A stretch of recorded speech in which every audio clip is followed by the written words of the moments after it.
Thank you, Mark, and thank you, Mr. Diab. It is a great honor to be with you all today. Members of the House, members of the Parliament, ladies and gentlemen, my speech will be focused today on justice as power, Indigenous women, cultural diplomacy, and inclusive democratic futures. Let me start by saying, we gather here today under profound global transition. Economic systems are being reshaped by technology. Governance is being tested by polarization and declining confidence. And societies everywhere are asking fundamental questions about inclusion, justice, and power. Yet, amid these transformations, one truth remains constant.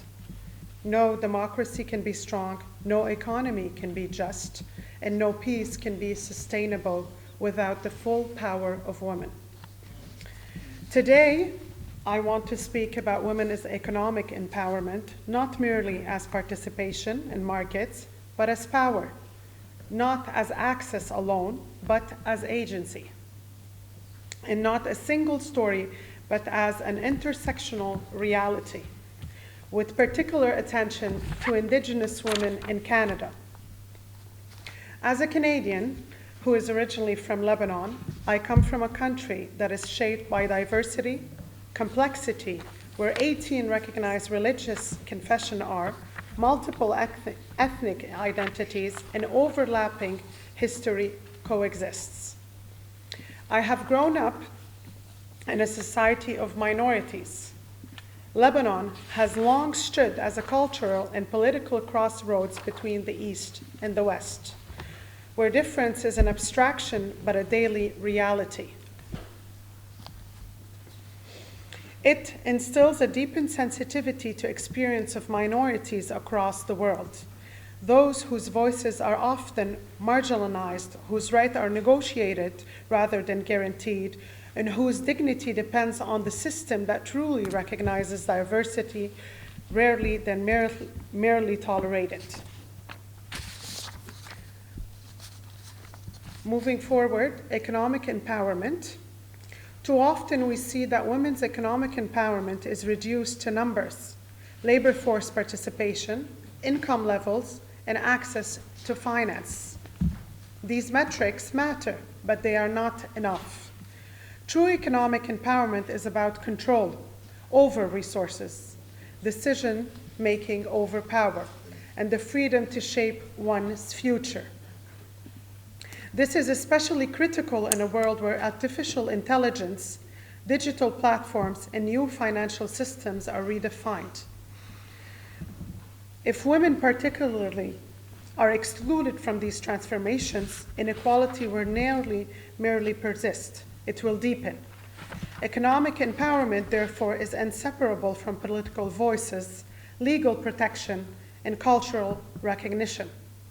Without agency, participation becomes symbolic, and without justice, opportunity becomes conditional. Why does one size not fit all? This brings us to intersectional equality, a concept where there's no widely spoken, but too rarely implemented on us.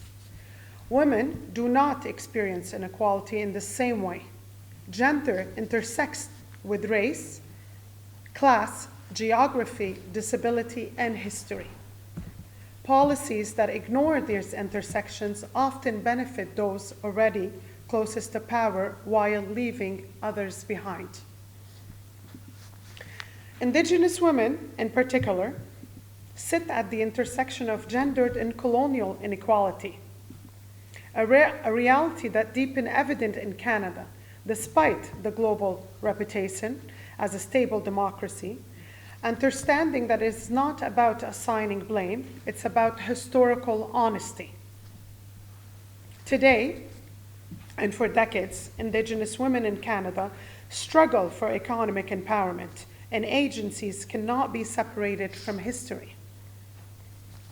Colonial policies systematically dismantle Indigenous government systems, many of which merely are granted women significant social, political, and economic authorities. The Indian Act residential school systems, and forced displacement disrupt family structures, economic independence, and severe cultural transmissions. Indigenous women were not only disposed of land and livelihoods, they were stripped from legal status, community recognition, and political voices. These were not accidental outcomes. They were the result of deliberated policy choices. The consequences today remain visible.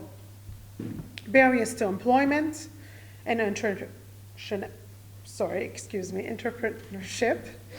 and leadership, and the devastating crisis of missing and murdered Indigenous women and girls, which is nearly a society tragedy, but a failure in justice and security. Moving on to justice for empowerment. This is why justice must be central in women empowerment, not as an abstract principle, but as a lived reality.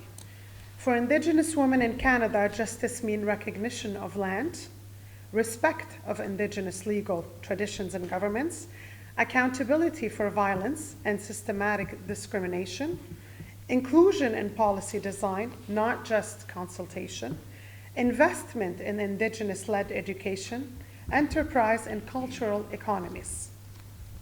Economic empowerment cannot be imposed from the outside.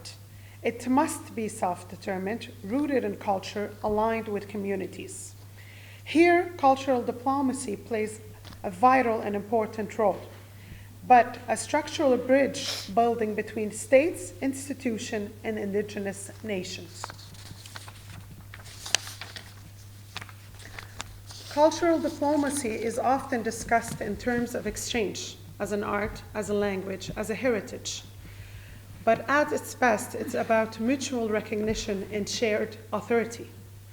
When Indigenous women lead cultural diplomacy through storytelling, diplomacy, internship, and environmental stewardship, they redefine power itself. In Canada, Indigenous women are leading innovative approaches to sustainable development rooted in land, community-based economies, conflict resolution, and integrated leadership and education. They are models to democratic resilience in a fractured world. Democracy, the theme of this forum, reminds us very well today that development and security are inseparable, excluding women, especially Indigenous women. From economic political power, research consistently shows that when women have economic agencies, communities are more resilient, institutions are more accountable, peace agreements last longer, and trust governments increases. Indigenous women leaders attach another critical dimension to long-term thinking, grounding responsibilities for the future generation. This perspective is not only optional, it is essential. And for closing today, here are what we must do. First, we must move from inclusion to power sharing. Second, we must embed intersectional into policy designs, budgeting, and evaluation, not as a slogan, but as a method. Third, we must support Indigenous women in institution, enterprise, and initiatives. Fourth, we must treat justice as an infrastructure and as a legal recognition. And finally, we must redefine leadership itself to value care, community, cultural knowledge, alongside with innovation and growth. And let me conclude with you all with this reflection. Indigenous women in Canada and Indigenous women globally are not asking to be empowered. They are reclaiming power that was taken from them. Their struggle is not only about correcting historical wrong, it is about shaping the future of democracy in a world that urgently needs new models of leadership. When Indigenous women have justice, women have power. When women have power, democracy deepens. And when democracy deepens, peace becomes reality. Thank you all. Thank you.